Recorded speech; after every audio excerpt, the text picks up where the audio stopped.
after your presentation, then we'll begin the question and answer process. Great. Okay? So, once again, good afternoon. Welcome. The floor is yours, sir. Thank you.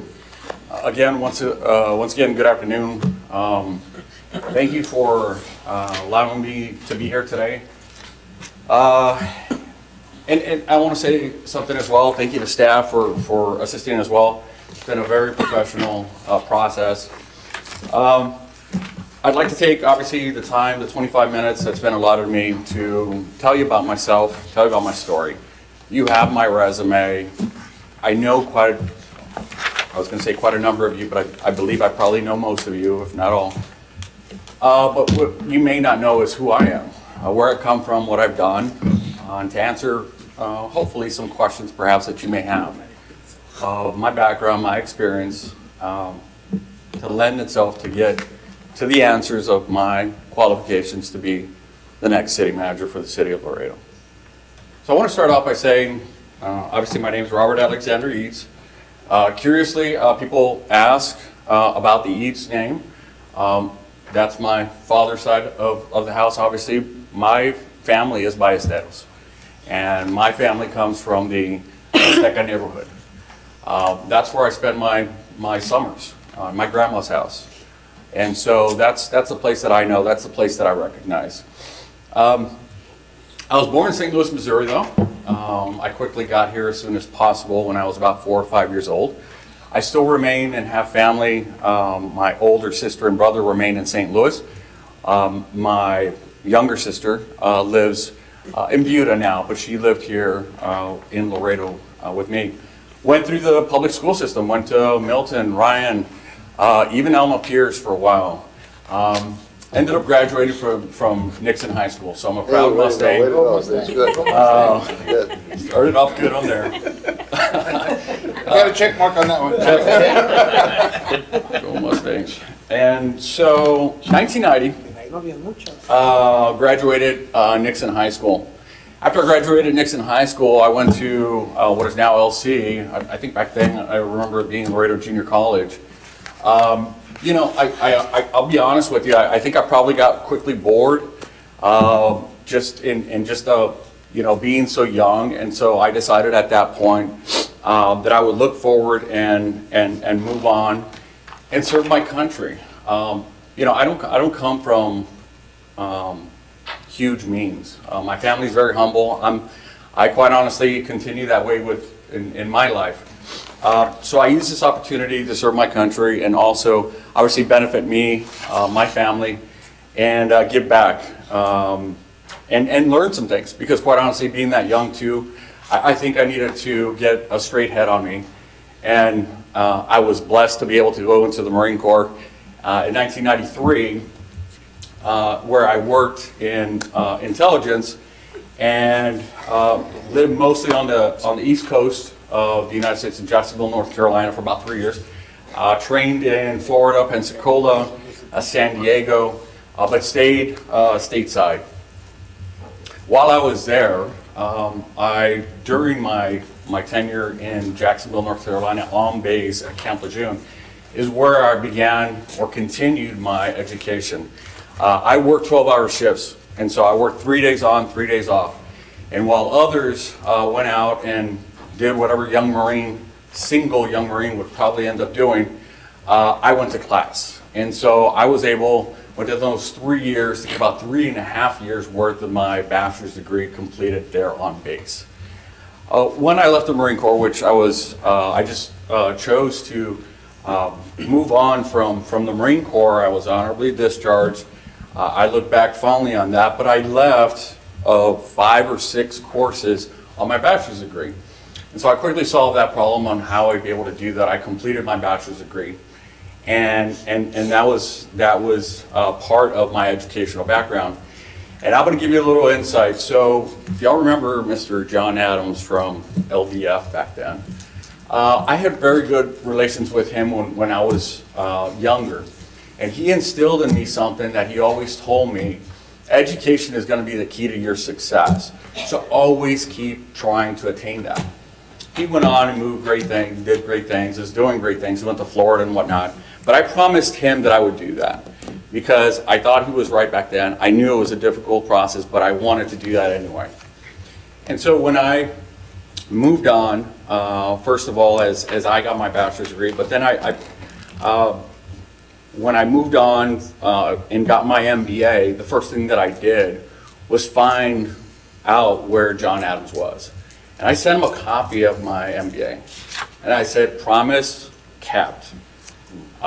Obviously, the first one was my mom and my wife and my kids, because we did this while I was serving as city manager in another city. And so I started and completed my MBA while I was managing a city as well. My ICMA certification, obviously that came about last year, and that really is through the history of my management that comes the certification or credentialing for the ICMA city manager title. I'm going to talk about some things that I think are going to be core subjects, because I think we need to start with who you must know I am and what I believe. This core subject, though, and the items that I want to talk about needs to be, though, in collaboration with not only our city council, our staff, and stakeholders. We need to unite with a unified message and a belief system that we can all engage and propel ourselves forward with. And that only happens when we establish our mission, our vision, and ultimately our goals to get there. And when we do that, that's typically done at the onset and annually within a strategic planning session, which I hope to have with the city council, with their staff pretty soon, because I think this is going to be core to how we move forward. We cannot be moving forward without having an established goal. We cannot be moving forward with a vision that is not clear. We cannot be moving forward if we don't even know our mission statement. The one that I put on the board today, this vision and this mission statement, is only my own. But it's one that I would carry forward and suggest at least as the beginnings of what I believe we could work towards, and as a group embrace something similar, or if anything, one that hits at least those points, because as the screen goes out, which it typically does when you're making a point, the vision that I think we need to be working under is to have this first-class progressive and diverse community where people choose to live here, choose to work here, and choose to enjoy our community. Our mission needs to be very clear. It needs to deliver consistent top-level customer-centric service and to establish an environment for great business, tourism, and trade. And then government needs to get out of the way. We need to provide the environment, the tools, and get out of the way. Let people enjoy their lives, let people work, let people benefit from the fruits of their labor, and only engage when we need to be engaging. Other than that, I believe our role is one of support. Our role should be one that provides the basic necessities with the resources provided to us, so that people can either work, live, or enjoy Laredo as they see fit. I'm going to be talking about how I manage, right? And so I'm going to give you an acronym, and I know you've got information in front of you, but it's a SMART system. I think that having a set system in place will get you the results that you need, because you need to be specific, simple, sensible, and significant. You need to have your items that are meaningful, motivating, but more than anything else, measurable. Your goals must be achievable as well, and your direction must be agreed to and attainable. And it must be relevant, reasonable, realistic, resourced, and results-based. And time-bound. There's always a time sensitivity to this, and it must be limited to the scope of the project itself. Remember, and we work under this today, and we're going to continue working under this tomorrow. Data drives our decisions, but we still work with people. We are a service industry. We don't sell widgets, we provide services. We do have certain examples, and I will say, obviously through some of our systems, our utility systems that we do provide, or sell service, sell water, let's say, or treated water, but more than anything else, what we provide is a service. And that's who we are, and that's who we need to remember, that that's what we do. Some of the work experience I'll list, I mentioned the United States Marine Corps, still proud of that. Laredo Chamber of Commerce. So when I got out of the Marine Corps in 1998, January. My first job back from there was with Mr. Miguel Guanches, President CEO, still remains, at the Laredo Chamber of Commerce. He gave me the opportunity to come in, understand the business climate, the government climate, and be able to experience a lot of different things that I still thank him to this day for, because he grounded me in the understanding of what not only a nonprofit must do, a 501c6, but also a window into the private sector, and the understanding how valuable the private sector is and where it fits within the makeup of our community. I want to say too, from the Laredo Chamber of Commerce, I had the role, I started at the very bottom level, a special projects coordinator back in 1998. When I left, I was the COO and Vice President of Operations. Then worked, as I was working with the Chamber of Commerce, I was offered a job at the city of Del Rio, Texas. I went out there as the assistant city manager. Within a year and a half, the city manager resigned, retired, did not continue. I was asked if I would consider being a city manager for that city after struggling because I had a 2-year-old. That is not something you willingly just quickly say yes to. We sat down and had a conversation, much like one that we had recently for this position as well. We came to the understanding that we thought we could do something unique, something great. And I think from the way we left, the way we came in, and how we left the city of Del Rio, I think still to this day there are benefits that they're reaping from the experience that we had there. Great community. City of San Luis, Arizona, that was a unique experience as well. Once you're in a city manager position, and I need to be clear about this, and you're probably seeing this, once you're in a city manager position, it's very difficult to do anything less. It's very difficult to be in a position where you're going to be a director in a city, an assistant city manager somewhere. Typically what happens is you hit that level, that's the expectation of the level moving forward. I joined and was recruited to go and help engage and assist with the city of Arizona, Texas. And within less than a year, I resigned my post, and I will explain further down the list. But it was one where I was recruited to go out there, affect change, and I think I did that. And that's where at the end of the day, you'll see why I'm here. Because ultimately too, remember, through all of this, I get the pleasure of sitting here and being here because of all these decisions that I've made. And so I can easily look my son in the face, now 12 years old, my wife. We're sitting at United Middle School winning a basketball championship, by the way. Go UMS. They're proud, I'm proud, and more than anything else, and this is the other key too, my mom, my family. I've got cousins, uncles. My decision making is through that lens. The first call I get for anything that goes right, anything that goes wrong, my mom. So as I sit there making decisions, I put it through that lens as well. So I got deep skin in the game.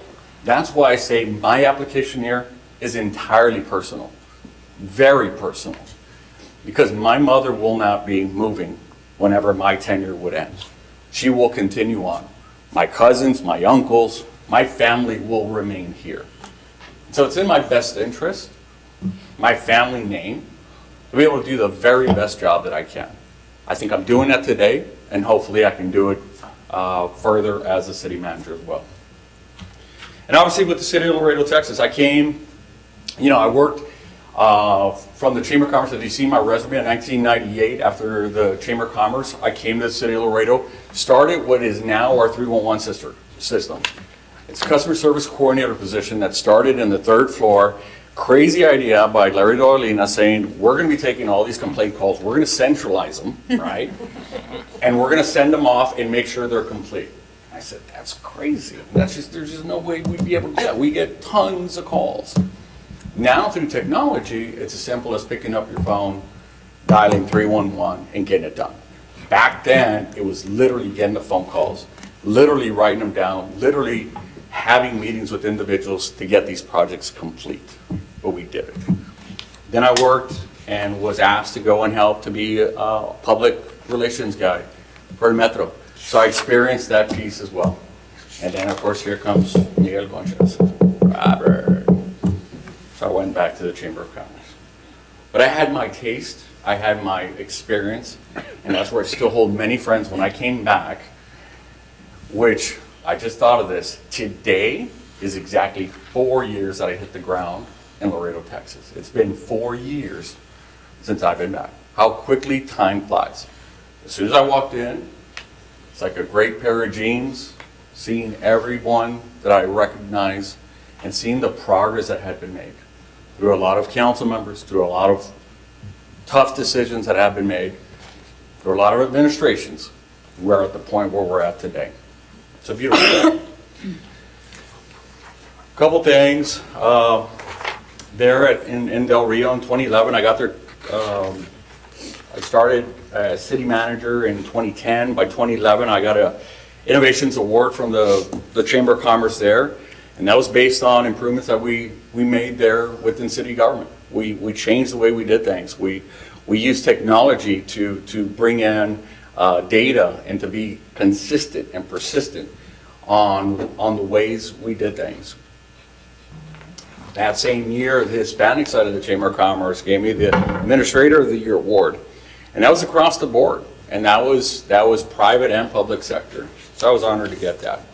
In 2012, got Hispanic Advocate of the Year from the Texas Hispanic American Chamber of Commerce too. Again, promoted Hispanic-led government business, and so I was grateful for that.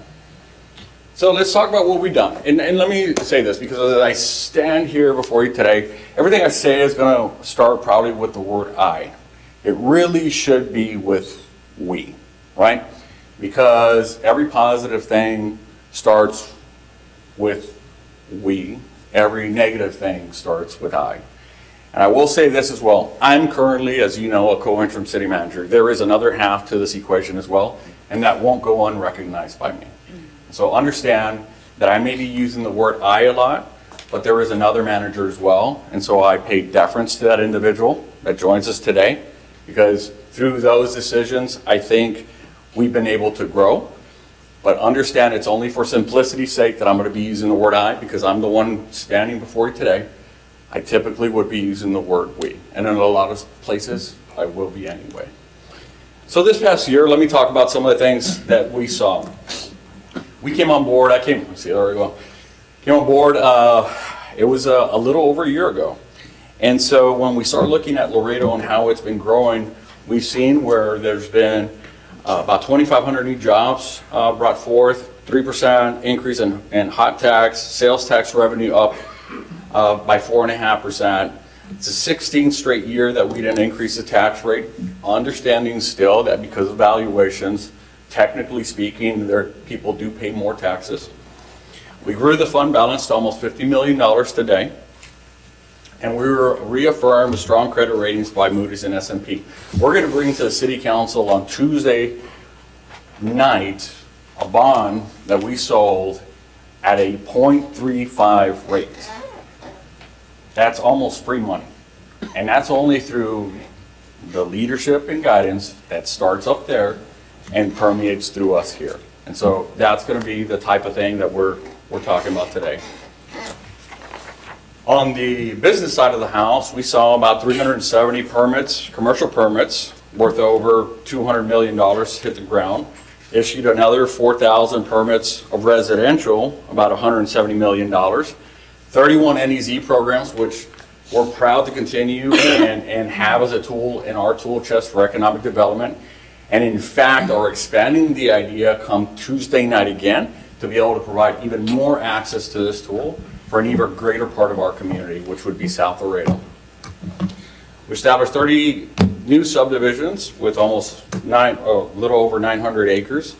And we just had our ISO rating increase, and this just happened 3 or 4 days ago that we announced. This is very important to any property owner because your insurance rates should see a drop because of this affirmation or now new rating increase to a 2A. And that really what it tells you is that we are providing the necessary services on the fire and utility side so that your insurance coverage can possibly be less because you have the adequate service from the city, from the fire department as well. So we're proud of them, and we made a little noise a couple days ago about it. Some of the things that we are working on or currently executing this past year is that we just established this landfill site. This is huge. This will get us to another 100 years for our landfill. And so the citizens of our community do not have to worry about where we're going to have our services be provided for. This is one that we have now solved and are moving forward. Again, thanks to some big decisions and some good financing, we're able to go ahead and move this project forward. We opened the Real-Time Crime Center. That is eyes on the ground in different areas through our police department. It's an exciting project that keeps expanding and now gives us better protection in a lot of different places. We completed over almost $5 million of Parks and Recs projects, rehab 45 elderly housing, owner-occupied and rental units, and right now we're constructing right across the street, 820 Conrad Street for 15 new affordable elderly units. This one.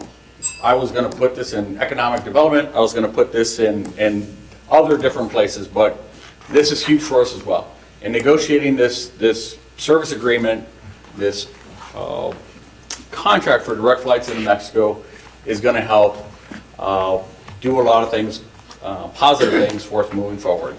I'll run through this. Negotiated land sports complex. We have a water park coming. We're reinvesting in downtown. We're moving our building and planning department to new facilities. Our CVB to El Portal, the police department to the CVB. We're negotiating a leak project with the consul currently here downtown, and more parking for downtown as well. On the binational side, as you can see, I've been a city manager in a couple different places in a couple different states where we worked and we continue to work almost on a daily basis with our partners in Mexico and our side here. Work with NADBank, ABWC for infrastructure and environmental projects.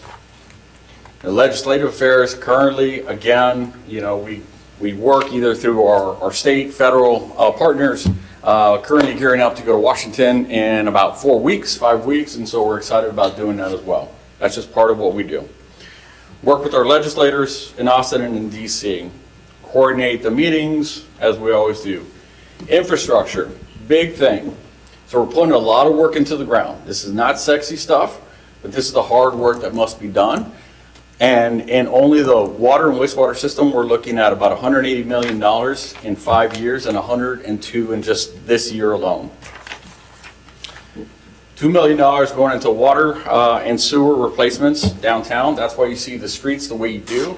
And that's the beginning of the downtown plan, because you need to lay the foundation and the groundwork for everything else to happen. And so even though it doesn't look too exciting or great at this moment, to us, that shows the progress that we're making, and hopefully we can be doing downtown projects soon. Synchronized 80 intersections, open our wastewater treatment facility, completed the above ground storage tank in United High School. We've got $6 million coming in drainage improvement projects and added $4 million that we hadn't added in 10 years to street paving. Transportation trade, you know this list over and over and over. Killam, Achara Ruthinger, Springfield Extension, Plantation East, Los Presidentes Extension de Cuatro Vientos. We've started in Metro Circulator hubs, and we're constructing the El Metro Transit Facility in North Laredo. We've completed the empty truck bypass lane, World Trade. Go ahead, finish it. I'll go through it quick, sir. Thank you, Mr. Chair. Completed the road reconstruction of the Z Portal, weigh and motion scales, all this by our World Trade Bridge. Working right now with TxDOT on this flyover and overpass project for I-69. Huge news for us. We thank everybody involved. Over $200 million gonna hit the ground with these flyover and overpasses. And we're adding, with TxDOT, some additional lanes coming out of World Trade. Vision Zero, you've heard a lot of it. We've started that about a year and a half ago. We're gonna continue with that project because we think it's important. Okay, so I'm going to interrupt you here at this point. 45 minutes have elapsed. So we're going to begin the topics of discussion. As I said, there's 16 topics. Each committee member will address a question on each one of the topics. So we have 16 questions. Yes, sir. Starters. I do want to just for purposes of the process of interview, most of the questions that are going to be asked are related to your work experience individually. And I want you to make sure we stay focused on that, just for your own presentation of your responses. So the questions will be more specific to your experience, to your individual role in the course of all the positions that you've held. Okay. So I'm the first one off the block to ask the first question. Sure. And my topic is actually on binational or international relations. So the question that I have is, Mr. Eads, could you cite examples in your past work experience or your current role that you play right now where you specifically have dealt with either government, public, or private officials from other countries, which you can achieve or you have achieved success or could show that you have achieved a degree of success in enhancing the economic well-being of the community? Thank you, Mr. Chair. Yes, and so some of the binational relations that I work currently with, have worked for or with in the past, specifically in either safety or infrastructure comes in line quickly. As a city manager in other communities, in Del Rio, Texas especially, we worked, and here in Laredo, Texas as well, work with NADBank and work with other international partners to provide for and apply for improvements on either side, on the Mexican side as well. Within the last 3 years, there's been a sewer project that we've been working on the Nuevo Laredo side, and this is again with Mexican stakeholders and partners. Today, we facilitate, we work with our council, our mayor, with individuals, whether it be on the public safety side, with partners in Nuevo Laredo, Ciudad Acuña, or in tourism, or in trade as well. Because as we do and continue forward with trade relations, as we continue forward with anything having to do with what is our biggest industry, it comes without saying that it has to be with our partners in Nuevo Laredo, in Mexico City as well.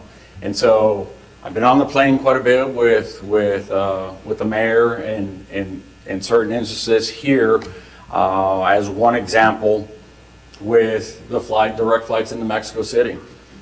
We're the ones who literally got on the plane and negotiated that deal in Mexico City to be able to have that happen. And so, you know, it's almost a daily occurrence that we're sitting either with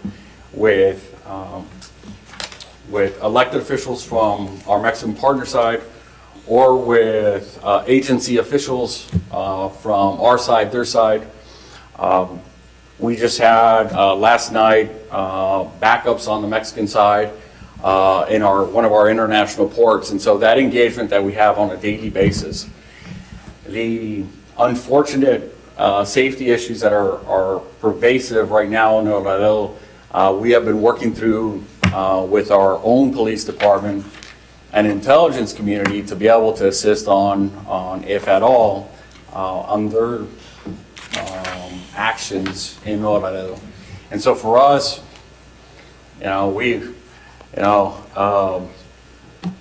right now, currently, we're still engaging with Nuevo Laredo, especially with a whole host of projects.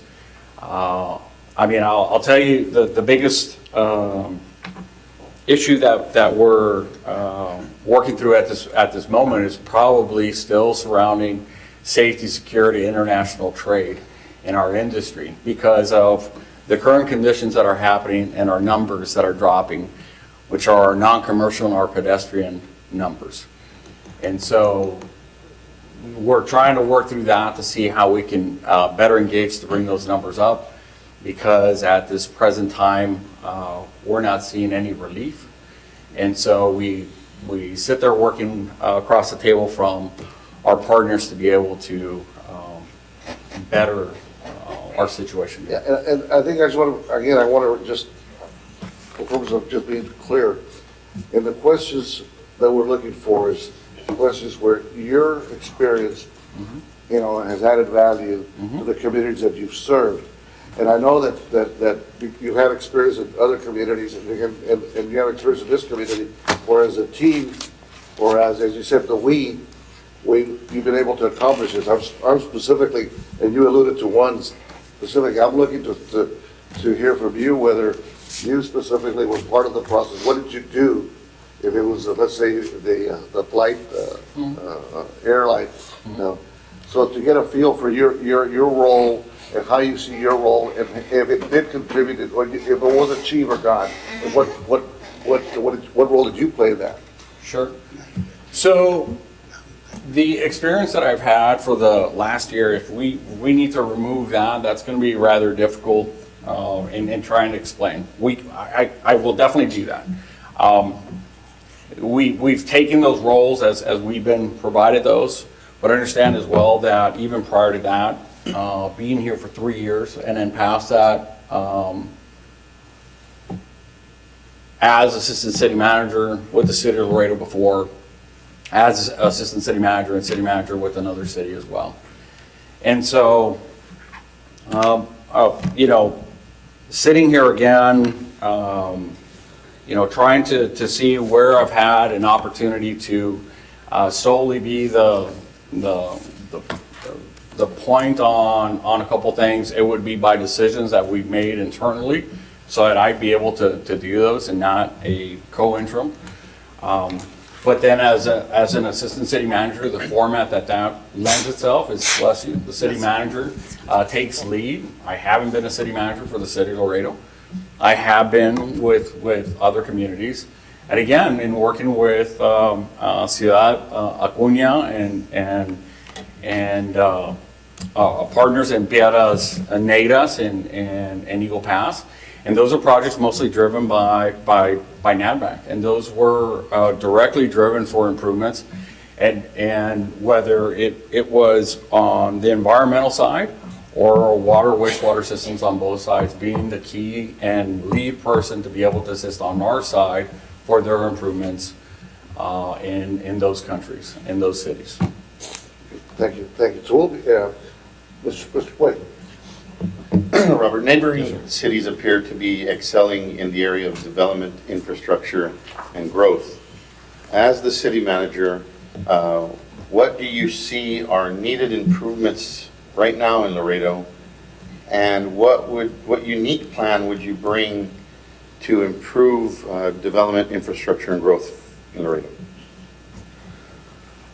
Well, so I do see quite a few needs, and what I do see is one that's a need and one that's a problem. What we're seeing more and more is more pervasive, is where we've taken a certain approach to annexations, where all things now city are great, I think what I would suggest is that we would take a greater, more in-depth look as we annex land. We annex hundreds and hundreds of acres, almost without question at this point, without mathematically seeing how that affects our community. And so one thing that I would definitely do is take a different approach, a different look as to annexations. And where I think either we need to adjust annexation fees, but we need to calculate more readily what the cost of this is doing to our community. What then I would say as well is that with the other communities too, is that, and this is where I think, where I would suggest something different that we have not been doing. I don't think we've been aggressive enough.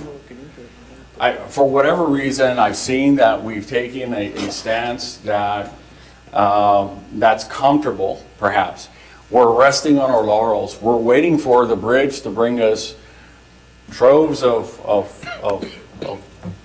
money, and hoping that that's going to get us to where we need to be. That's not going to happen. And if we rely solely on that, it will not change who we are.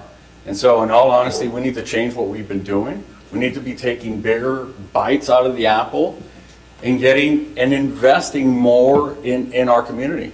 I'll be honest with you, there was a conversation quite recently, and I proposed that looking at a more grander scale and bigger approach, bond packages must be considered. But because in voter approved bond packages, but because what happens is then the taxpayer themselves will say, I'm willing to pay just a bit more. Because I'll be honest with you, in other cities too, yeah, we compare ourselves to others, but a lot of other cities are more expensive. And people quickly say, well, yeah, but it's nicer, than it may be here. Well, but they're willing to pay for it as well. So I think we need to break out of these shackles of the mindset of trade only, and start getting into the mindset of thinking bigger, thinking more long-term. Because I think what's happened in the past is we have a game plan, but we need to hold all our feet to the fire. We need to go back out to the voters, and we need to include infrastructure. We need to include opportunities for our city that will make us get better and different. Because again, a city our size with a budget our size of $750 million, and we consider going out there annually and only considering a $15-20 million proposal, that'll never get us there. We're laying $4 million on the ground for paving. We need 100 to get us to par.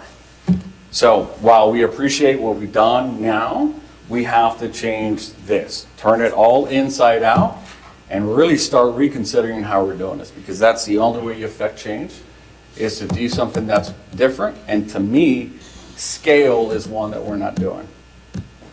Thank you. Yes, sir. Dueñas, Chairman? Where are you from? ¿Dónde naciste? St. Louis, Missouri. San Luis, Missouri. Sí, señor. Do you speak Spanish? Claro que sí. May I speak in Spanish? Claro que sí. Gracias. Tengo que decir esto. He visto tu presentación y me hace pensar que en Laredo está todo resuelto. Está muy buena tu presentación. Gracias. Sin embargo, el tráfico en Laredo nos ha sobrepasado en los 4 puentes. No voy a extender mucho porque tú conoces bien los 4 puentes, ¿verdad? El puente 1 es insuficiente para los peatones, insuficiente para el Sentry. El puente 2 es insuficiente para los locales y para los foráneos o paisanos, como les llamamos. El World Trade Bridge es insuficiente para la carga, y Colombia tiene también limitaciones, ¿verdad? Eso nos provoca, Robert, mucha afluencia de tráfico que nos ha saturado las minas, Main Road. y nos ha saturado la milla 13. ¿Cómo podrías tú ayudar a que fluyera el tráfico en estos puntos y en estos puentes, ¿verdad? Sin afectar la economía de los residentes de Laredo, sin subirles las taxas?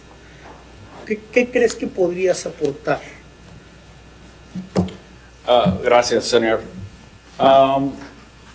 Sí, You lo can puedo answer it responder en in- you inglés. can In English is fine. Yeah. Yeah. In English is fine. Thank you, Robert. Sí se lo puedo hacer, pero... Pues both. Los dos, ¿verdad? Sí, ahí le voy cambiando. You know, that's one of our biggest challenges. The way I talk about this and I express this is that being the leader in trade and the largest in the port probably becomes very equal to be the leader in all things also negative, which would mean traffic, congestion, and issues even that as I sit here with Ms. Cortez, even the environment is affected. You know, having 16,000 trucks on our roadways is not doing us any good for our community as well. We're sitting there breathing this in on a daily basis, and we take the brunt of all of this trade. I think what has to happen, one, I think we got some really good news, really good news with that $200+ million that TxDOT is going to put for the overpasses in the on I-69. Once we establish that, 1472 Mines Road, World Trade, Colombia. That's still going to be World Trade. It will remain the leader, and I would suggest that it will only increase because of either increased throughput or even an expansion of the bridge, which I'll be honest with you, we've just selected, or we're coming to select on Tuesday, a master plan for all of our bridges as well. Because I don't want to sit here, Mr. Duane, and tell you, well, so by doubling the size of world trade, we're going to start solving our problems. Or I'm not going to tell you either, 4-5 is the answer too. I don't have at least that answer. On the traffic side, we do need to open up our lanes of traffic. And that means a char finger needs to be put on the ground, which starts to help with relief. You know, you've got projects that are happening in mile marker 13 today. The unfortunate part is that we're probably 10 years behind. There was going to be an overpass on mile marker 13 that would have gone over I-35 and help relieve some of that traffic. That's been changed now. That relief will now align itself with a char finger. To me, you've got that first consideration of trade, but the other consideration that we must remain focused on too is safety and security of our either working community or our residents in those areas too. Because my concern as well is having available access for those individuals to get out in case there's a need to get out. If there's a train blocking, we need to have those access roads as well. We started with technology, and I think that's going to be a lot of the solution will be technology based. But if we're still trying to cram the same amount, well, we're trying to cram more trucks through the same straw, you're never going to win that fight. And so you're either building a bigger straw or more straws. I think at the end of the day, we need to start getting those projects on the ground. We need to get a char finger completed, and we're working with the county to get that done. But only until we start solving and adding those roadways will we add capacity. Because unfortunately what we're doing today is we're saying this. Come through Laredo, but not too much because we don't have the capability or the capacity to move you. I will say though, and I did want to throw in a plug for Colombia, because we continue to work on Colombia with our frozen and cold inspection facilities out there. And so I think that's another market that we've been attracting and we've been taking from the valley. More and more we're seeing that. In fact, that's why we have Mission Produce come and others in the cold storage industry. U.S. Cold is another one as well. The unfortunate part, they're all going on Mines Road as well. So I think what has to happen, I think we need to complete the char finger, we need to complete the study, and then we all need to commit to that solution. Because what happens too many times is that we believe to have a solution and we start moving it based on whatever it may be. And so let's get that master plan established. Let's get the answers from the individuals that can look at the entire system, because all of it's a living system. That's an organism where you've got 4 bridges that are working in tandem. And so as one is working, the others are working as well. So we'll get that master plan out, we'll get those improvements in the ground, and we'll get TxDOT moving on those projects as well. I think working collectively, we can start getting to that solution. And hopefully, soon, we can come back to you and to everyone else saying, this is the plan for the solution for our city. But I'm gonna put that in the hands of learned individuals who can actually assess it and provide that answer for you. You have a follow-up question, then?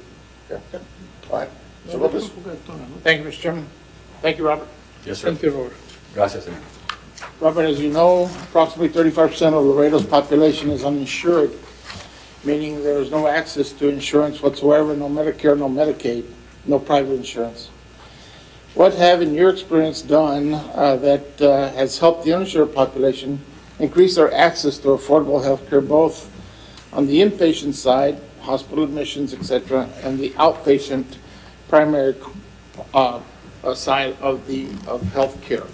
And I would not mind if you could go over your community health presentations. That's where we stop. Thank you, Mr. Lopez. Thank you for the question. It's, I think, an extremely important one. Everything that we do begins with the health of our community. We can't be successful, we can't be happy, we can't be productive if we're not healthy. Access to healthcare is a continuing challenge that we have. Through at least our side, through the leadership of Dr. Gonzalez and our staff, and our eager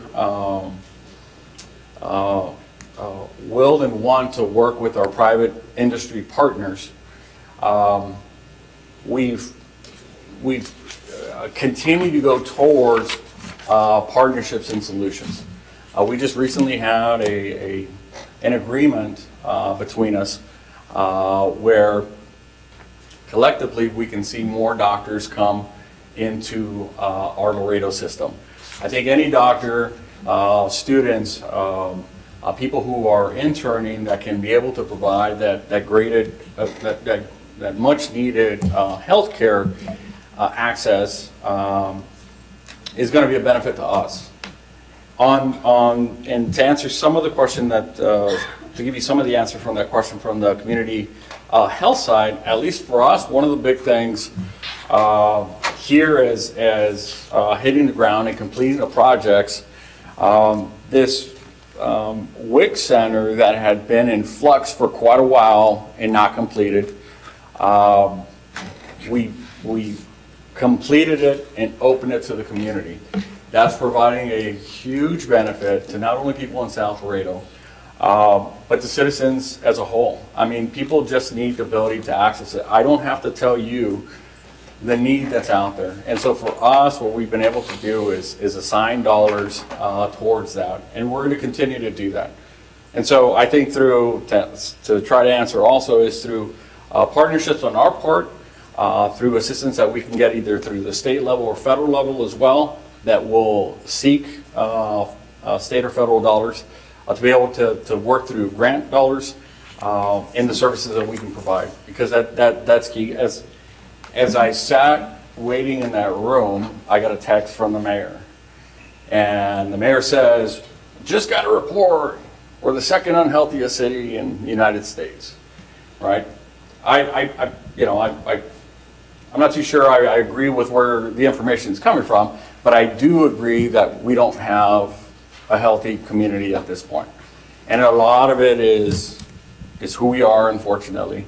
But through improvements from our side, and this is where we come in as well, through active living, our park systems, bike trails, those sort of quality of life issues to get you out of your house and doing and being active is how we start to address that. We're putting skin in the game. This is big too. This Detox center.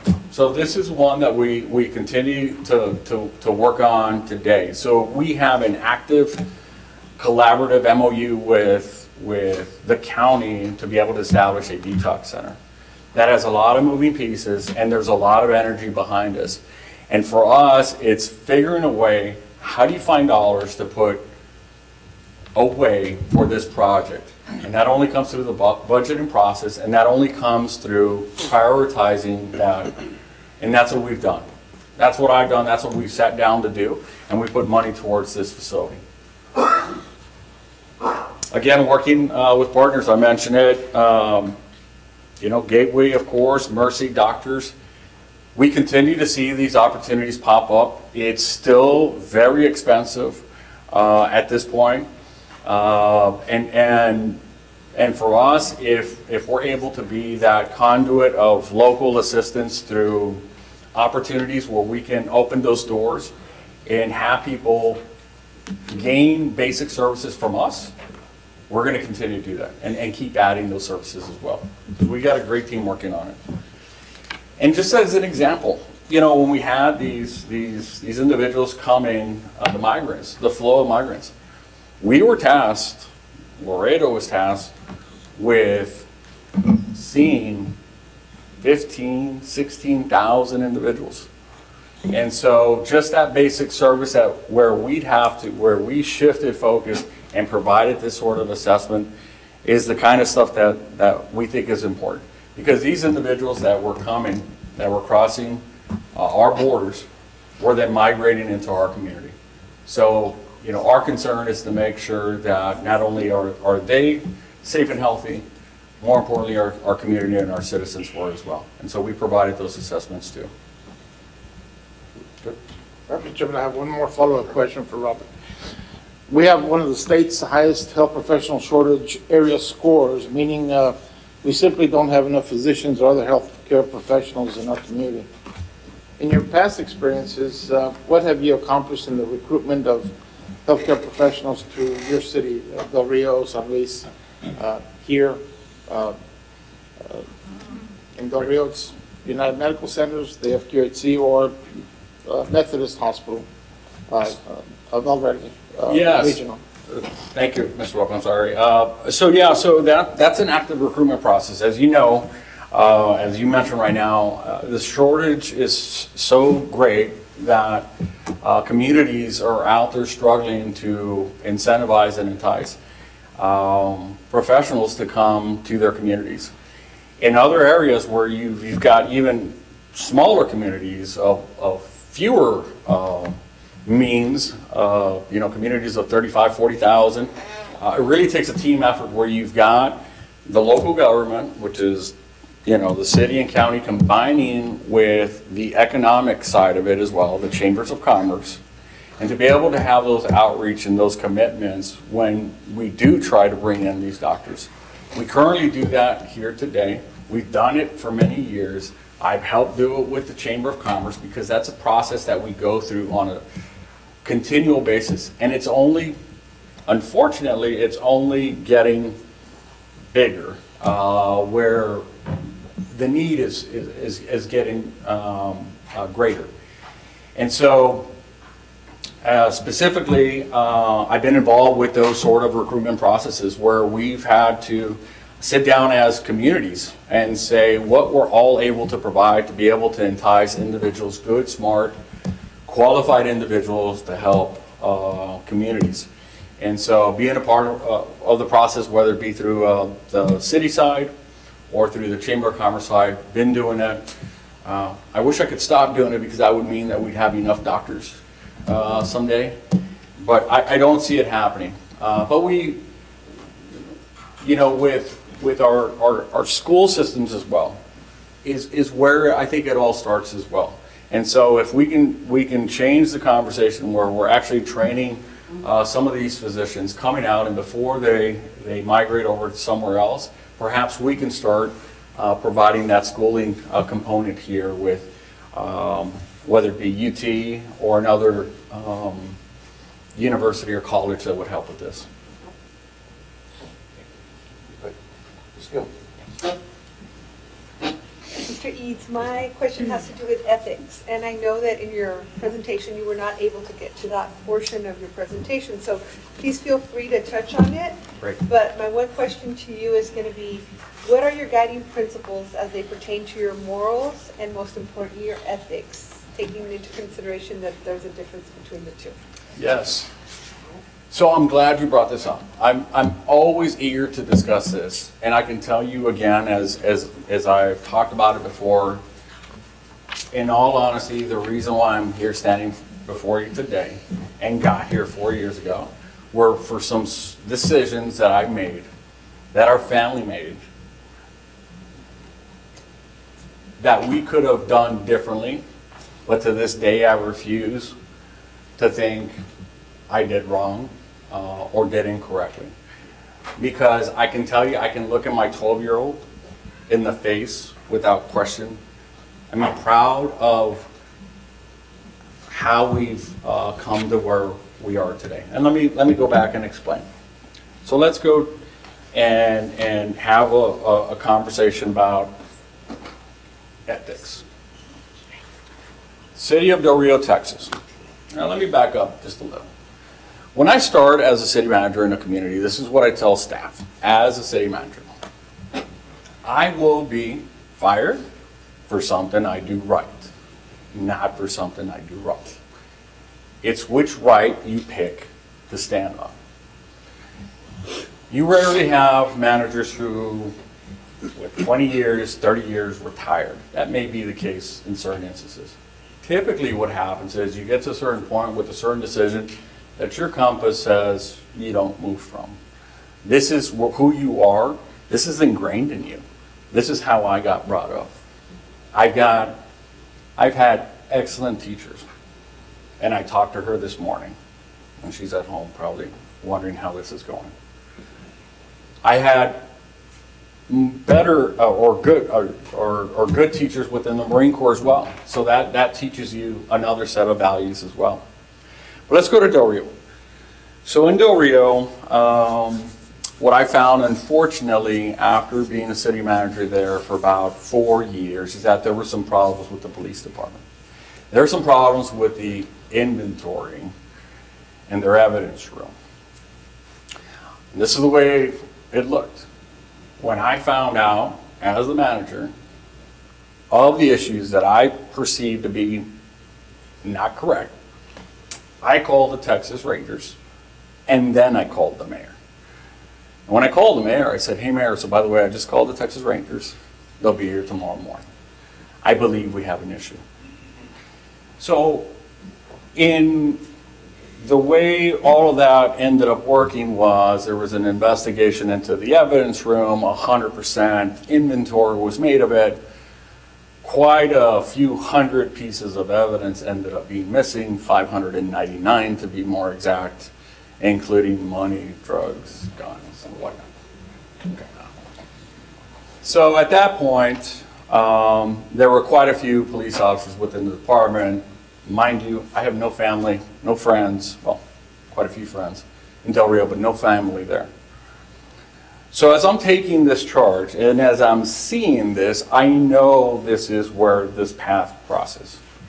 How do I take this? I thought it was quite quick, quite easy. And so that's the path that we took to say, we're going to solve this problem. And some people looked at me and said, why would you even attempt this? You're not from here. What's the interest in it? I thought it was a curious question because I thought anybody would say the same. And so moving forward, once that happened, quite a few department police officers were relieved. Some resigned. Elections happened. New people came in. A new mayor came in with a different idea as to what had happened with the police department. I was given an ultimatum.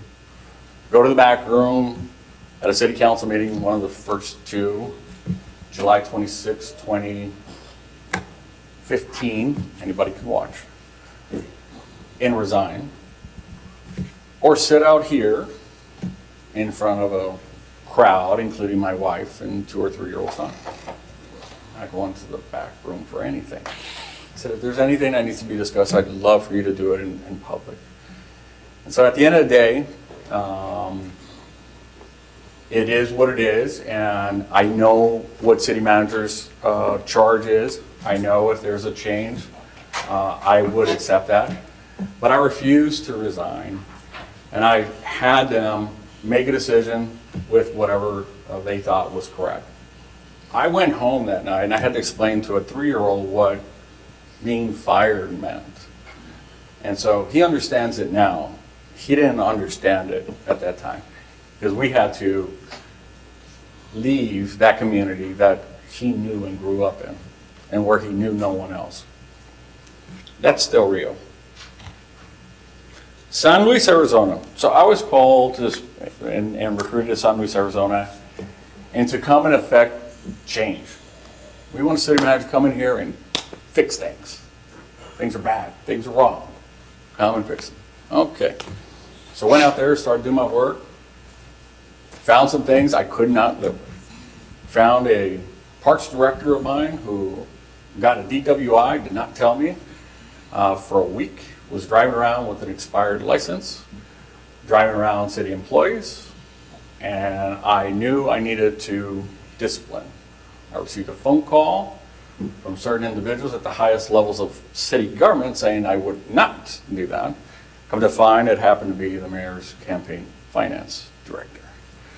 I did what I needed to do because I have not only that issue to deal with, but all other employees to deal with as well. Again, my decision making was quite easy, quite clear, and quite clean. So after that decision, I was assessed by the city council quickly thereafter, and I ultimately came back, resigned, and came back over here. Again, I would do the same thing exactly the same way over again. Quite recently, as you know, I'm both co-interim city managers, myself and Ms. Gallo, were accused of 2 cases of ethics violations. Those were heard by the Ethics Commission. Both were unanimously found to be not violations, and in fact found to be frivolous. The individual went through the appeal process and ultimately again was told just this past Friday that it was found to be frivolous again. And so where, for us, for me especially, because of those decisions, I'm here. So when I hear my name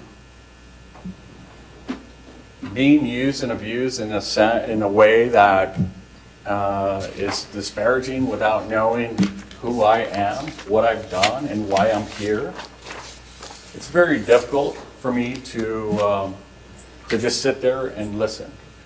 But as a professional, you're paid to just sit there and listen. Sometimes you do have to respond, sometimes you do, but at the end of the day, you move on and you continue forward because there's a job to do. There's a lot of work we have at hand. In fact, we have so much work that we should be on this already. To me, we move on, we move forward, but I want to say without a doubt and with a clear conscience of my mind, you know, I tell people this too when they join our team. I said, look, well, and come on the 3rd floor, which is city management team. I said, decision making up here is difficult in the sense. Choosing between right and wrong, anybody can do that. I said choosing between 2 rights is where you become a city manager. Because you may have a family that's in need of certain things, and you may have another family that's in need of certain things. That's the type of decision making where you're going to scratch your head and have difficulties turning over. But between right and wrong, decision has been made a long time ago.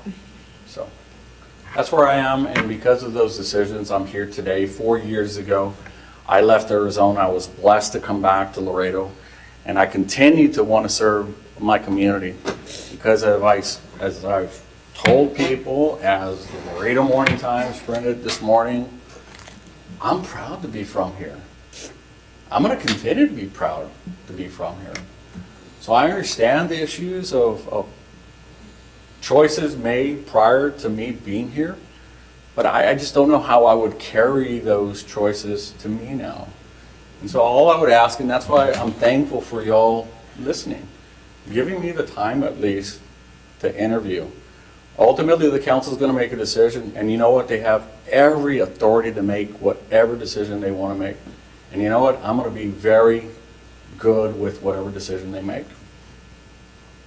But I want to be clear as well that this sort of idea, this sort of issue like ethics, is not one that falls in my wheelhouse. If you want to fault me for projects, programs, you don't like my haircut, my beard, let's have that conversation.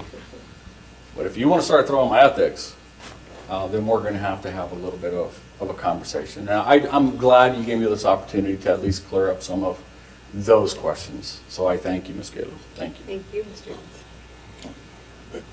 Evans.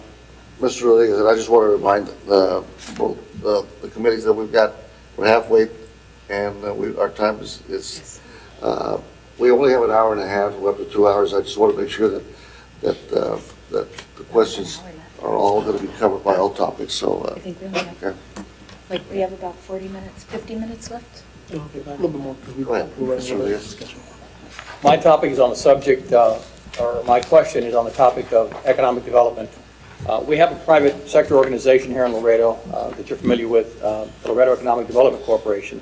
The board consists of individuals who have a wealth of knowledge, expertise, experience, and above all, success in their respective fields.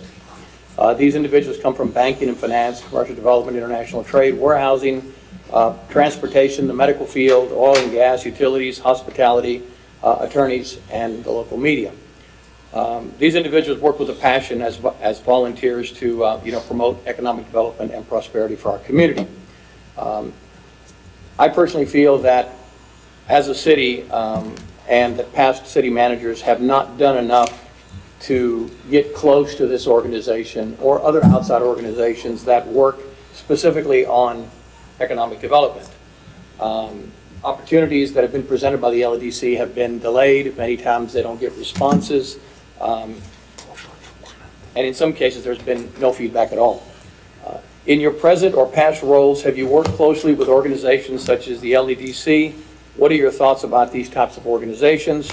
And the second part is, as the next Laredo City Manager, what steps will you take to ensure that cooperation and timely support is provided by the City of Laredo to groups such as the LEDC? And I'm not referring to financial support, I mean Yes, sir. support. Thank you for the question. My first response to you is I think they play an invaluable role in our community. I think having those subject matter experts in the decision-making process is key. I professionally and personally treat them as a tool in our tool chest as they would treat city staff or the city as a tool to help progress business. Coming from the background of the Laredo Chamber of Commerce and coming from the background of those years back in the 90s with the Roger Cerny's and those types of folks, there was a different understanding. I will admit to you, I know I've seen the difference change.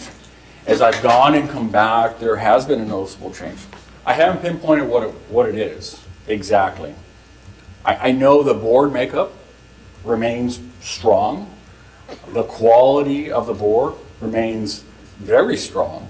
So I know the brain power in that sense is there. The executive director, she's a great, smart, very active woman that brings high value to LEDC. I think probably what's happened, if I had to guess, is that there was a breakdown in communication.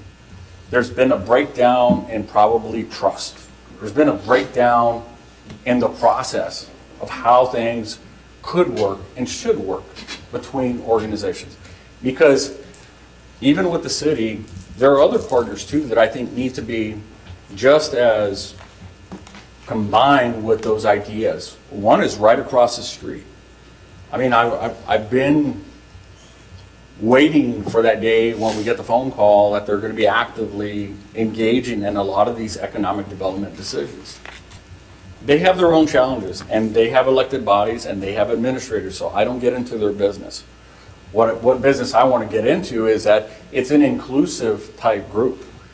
Because I remember having teams that would necessarily go out and seek out these businesses. I mean, you would have one body from private sector here, one body from the Chamber of Commerce, and a couple phone calls, and you'd have a plane full of people flying out to Arizona, flying out to North Carolina to go and solicit. I haven't seen that happen. And so what's happened, I think, is just a breakdown. There's a way to bring this back. And it really starts with the top. The council is the council. But I think that person in that chair can have an understanding and provide an understanding that explains the value. Because I think the communication and that value component is not well explained.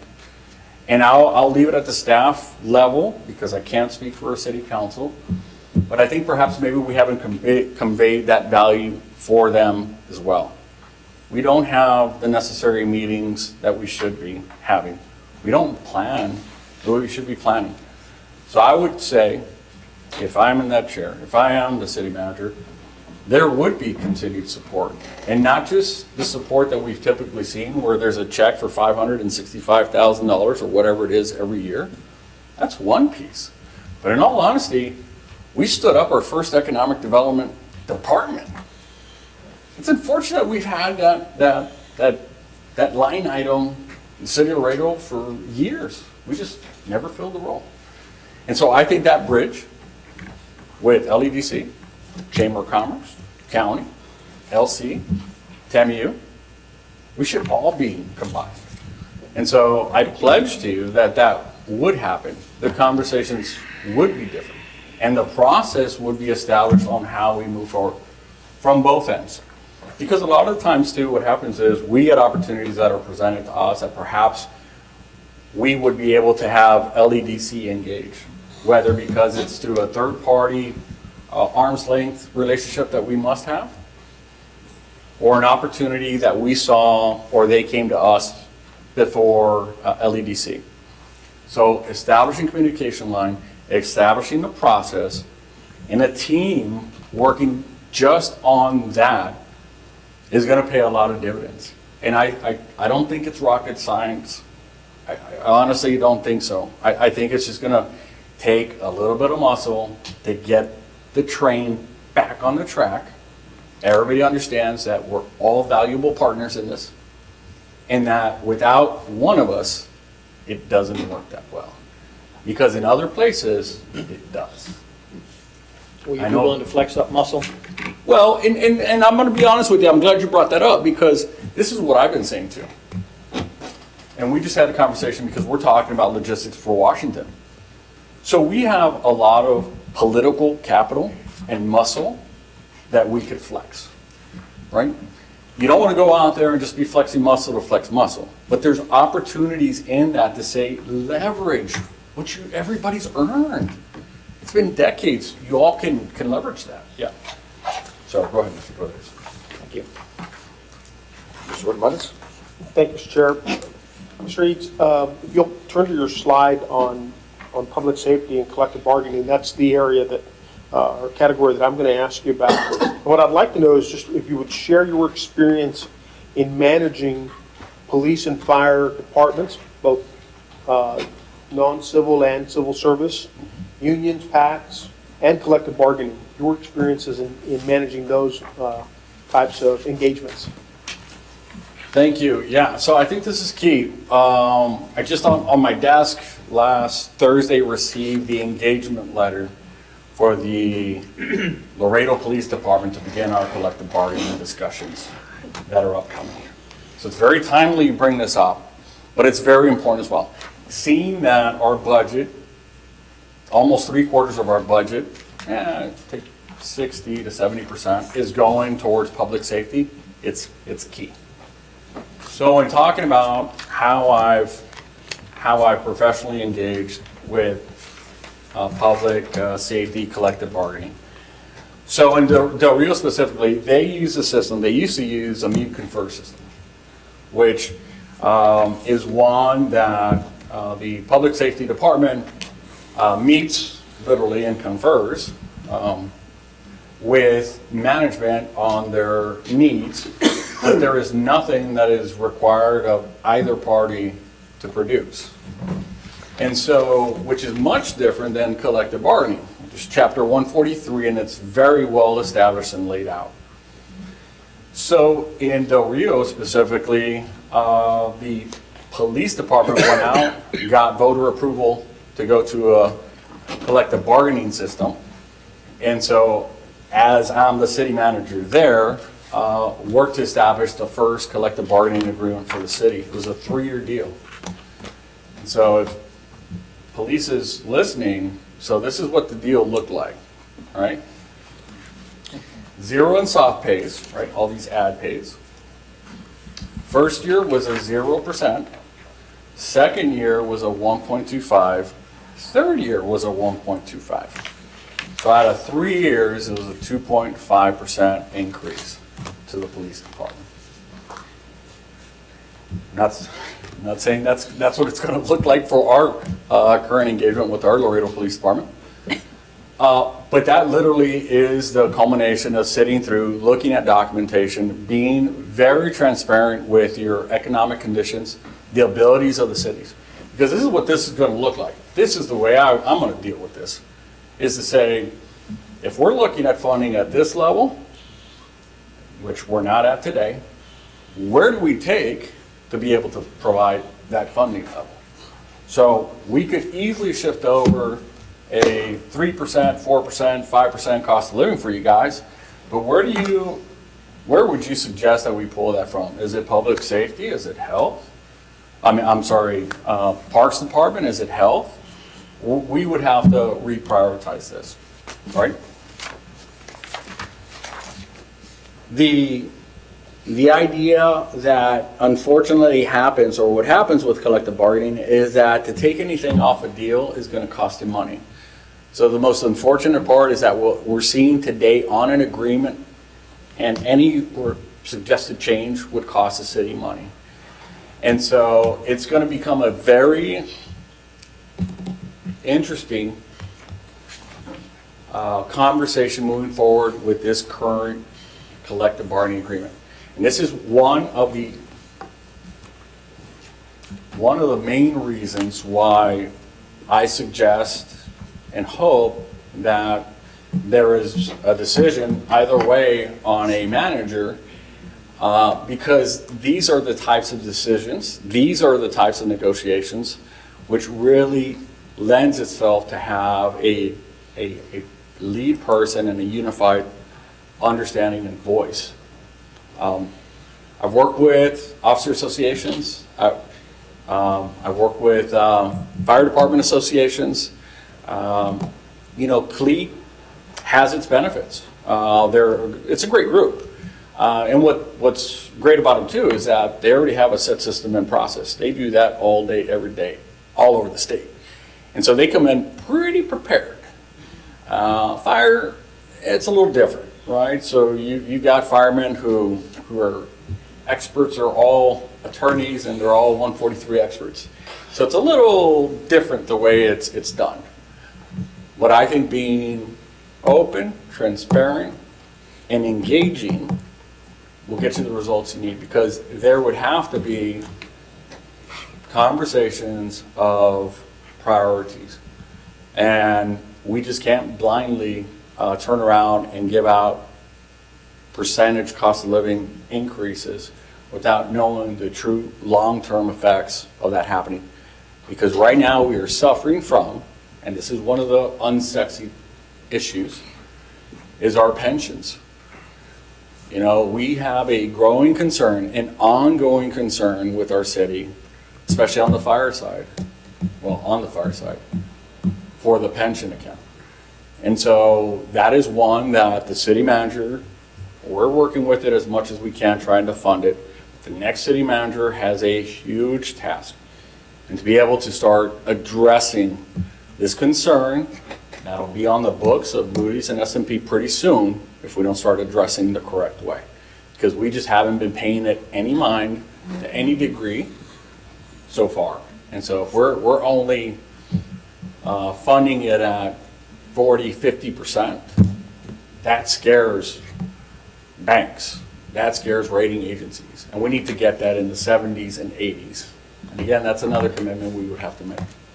Are you speaking about the unfunded pension liability? That's correct, sir. That's correct. Okay, thanks, sir. Thank you. Good afternoon, Hello, good Robert. afternoon. My question is related to sustainable growth and quality of life. And, I think we're all seeking someone who's going to be our next leader that can be really strong, maybe where we've been weak, and diversification of our economy and the way that growth moves forward.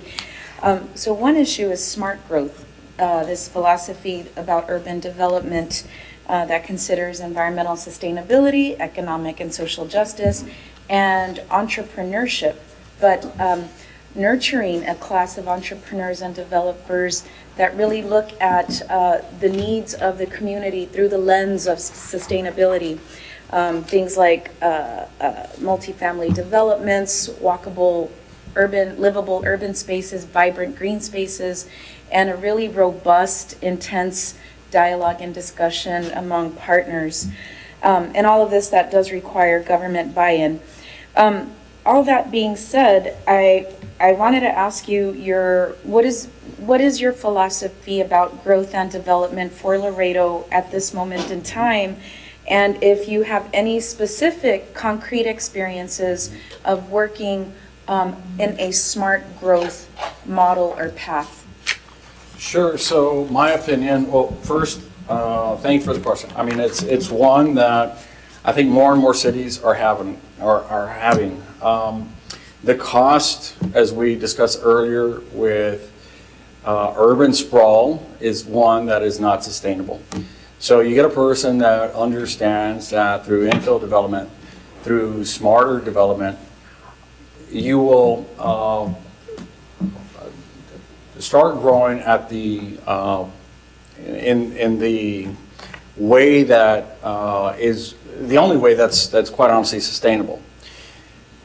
The Viva Laredo comp plan, that one of the first things when I got here 4 years ago, probably about 6 months after I got here, the idea was that we were going to start the process to rewrite our comprehensive plan. And so we got that opportunity about 3.5 years ago to start that process. So I worked with all our departments at the time as the assistant city manager and seeing how we would like our community to be. We have that roadmap. In all honesty, we can go chapter, verse, and show how it should look like. We need to commit though, right? So there's a lot of conversation that we have on how things we would like to have happen, but we would have to prioritize them as such. And that would take a commitment from not only management, but council as well. There's no doubt that through our comp plan, it shows us that path. Currently, as you may know, we're going through the recode process. So right now, we're going through chapter and verse of our comprehensive plan, and we're changing our city ordinances to comply with that direction that we're growing. Unfortunately, when I was city manager, it wasn't in other communities, that wasn't a topic as it is today. I'm fortunate enough to have been here when we went through the process of the engagement and then the actual production of the comp plan. So I understand it wholly, but I'm going to be honest with you too. You look on Tuesday night's agenda, and there's a project on there that is going to challenge that thought. It's going to challenge the way a specific project is going to be treated. And the question is going to be, do we treat it through the lens of our comp plan, or do we make an exception because of cost or other mitigating factors? And really, it's it's a, you make it seem, all this ominous craziness. It's a road project that's funded through TxDOT, that's filtering through the county. This project can only be funded at the level of conditions of current roadway standards, not our current comp plan standard. That is too costly, at least for this project.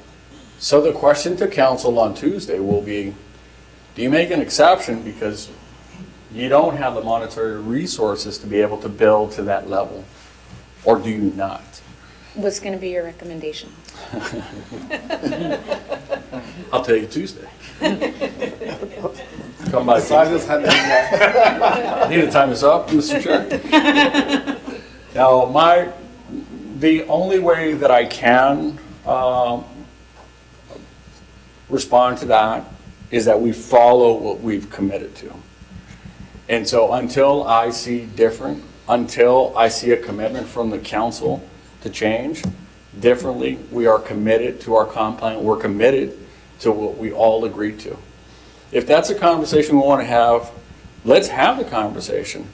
But today, we are 100% following the game plan. I can't be that guy that says, follow it, except I want to be the exception. That's not the way this works. And so my recommendation would be follow the comp plan. Let's figure a way to get this done. There has to be a creative solution to this. You're not going to hear anything different until there's an agreed to difference, and that's not one that's coming from me. Mr. Garcia. Yes, right now, in one of your answers, you said LC North, TAMU, Chamber of Commerce, different players. We represent the LISD, UISD, which is one of the fifth biggest schools in the state. There's early colleges, there's St. Augustine, there's Harmony. What joint projects have you participated in with other governmental entities that have enhanced the economic and social well of tomorrow's workforce? Provide examples of memorandum and your participation creating that enhances the opportunity for a stronger workforce. Thank you, Mr. Garcia. That's a great question, because I think only through partnerships can we really do what we need to get done, because we don't have all the answers or the resources. Right. Specifically, we go down the list. Let's start with one that's high on the list of topics today with our current college, Laredo College. So we have this exciting opportunity to start a development at our airport to be able to do mechanic type training, and hopefully one day we'll get pilot training, which is rather expensive, but in through a collaborative with them and with a state college, we're looking to see if we can put that on the ground. Funny thing is that when I was in Del Rio, Texas, of course, we've got Laughlin Air Force Base. Laughlin Air Force Base trains all pilots. And guess what we did at Laughlin Air Force Base? We worked with the community college to have, at the high school level, training for airplane mechanics. And so we started that idea from that standpoint. Not even at the community college level, we start at the high school level to engage them for those opportunities, because they're high-paying, good-value jobs. So that's one. I just mentioned right now that we're trying to do the same thing and replicate it here at Laredo College. We work on an annual basis quite often with our school districts and using resources that you have, that we have. As I put in here, we're right now about to finish, hopefully, the design and hopefully quick construction of a huge 2016 court, tennis court at TAMU. I mean, that worked out. That was public, private. I mean, we have, the Killam's and TAMU and the city involved. We're funding. We have an understanding and an agreement with TAMU on joint use spaces and the development of it. We have current understandings with the school districts too, to use some of our facilities, some of your facilities, and either through summer programs or through ours, right, on a daily basis. And so I think, moving forward with the blessing that we have with Laredo College, with the TAMU and school districts that are willing to engage, we need to start talking that way. And be it without question, that's the first way we start. Because unfortunately, we silo each other and we try to find our own solutions, and we stumble and fumble and figure out, we throw up our hands because we don't have enough money. If we would have just said, let me pick up the phone, is there anything that we can do? Is there a way that we can cure this? Can you put in something? Can we sit across the table? We're going to be able to do stuff. I was hoping that we would have a joint natatorium. That project's ongoing, and we're excited for the school, that school district, for what they're doing. But those are the types of things that we're saying is, look, we'll go ahead and more specifically sit across the table. And that was a pretty tedious MOU with for the tennis court. We have some very active tennis folks that are very engaging. But we're able to sit down and figure this out. We just did a deal with United Day. And so we added those tennis courts into our inventory. And we didn't build one tennis court. We just said, can we do it? Let me say that the partnership, with the school district, the partnership that we have with the city is an outstanding one. When it comes to athletic or anything like that, my question more focuses on what the city is doing with all these entities for a stronger workforce. Because the partnership that we have for athletic and all that, it's already said pretty much one of their biggest partners is the city and other entities. But what are we doing to collaborate something for a bigger workforce? For when businesses are looking to come into town, they're looking for that. What are you doing working with the universities to get workforce for whatever we're doing for international trade, for the nursing departments and all that? When do we partner up with the city or extend the partnership? I know the one at the airport with LC, because we've had that conversation. We have great partnerships right now with LC and with TAMU when it comes to nursing and engineering. When are we going to put that in, like the health department and all that? So they're partners with us when it comes to nursing to have university and colleges that the kids come already experienced coming out of high school to the college. So we have better resources for all our hospitals. So to answer that specifically, thank you. So through workforce development, I think it's going to get back to something that Mr. Rodriguez had mentioned as well, with the partnership with, like, let's say LEDC. Because what happens in the way that we've used it, I know that I've used it, is that when we get approached specifically on a potential investor, the first thing out of their mouth is obviously workforce. Do you have the capacity to be able to provide this? And then the different opportunities that we need, whether it be through, let's say, stamp metalling, processes, or manufacturing, just like Medline. That was one of the questions that they asked for. You know what we do? We pick the phone, we call Rogelio at Workforce, we call LC, and we say, look, is there a possibility to start a program that is geared for and specifically for this? There's opportunities as they come through our department to provide that. But again, I think it's through those conversations, when we sit down and have those opportunities for workforce, we can't provide all training for all things. We know key industries, though, that make sense for us. And so we could be that feeder as well. What we've been doing, though, is we've been trying to raise the bar on our own side. Is we're trying to raise the rates, let's say, just basically on pay. We're up to $12 an hour. We know that's not a living wage, but we're inching there. And so as we get and we negotiate, let's say, with a company, Mission Produce, you put in there that you demand $12 an hour, insurances, or whatever you need from those pieces.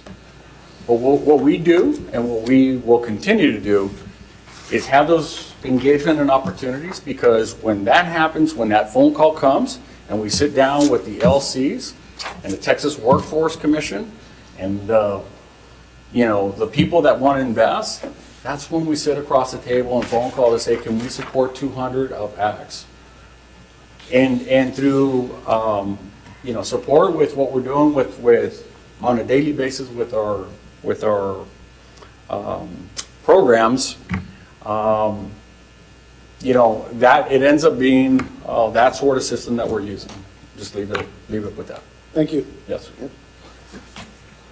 I have the next question in regards to legislative affairs. Do you consider valuable for city government to hire government affairs representatives or legislative affairs firms or individuals at the state and federal level? And have you had any experience where, in past experience, where you have had those, that shows if those hires have been effective to the communities where you worked? Yes, sir. So I believe that, the effect is relative. So I think there's value to it. I definitely do. And I'll tell you why I think it's valuable. Is because others do have those engaged individuals in other communities. And so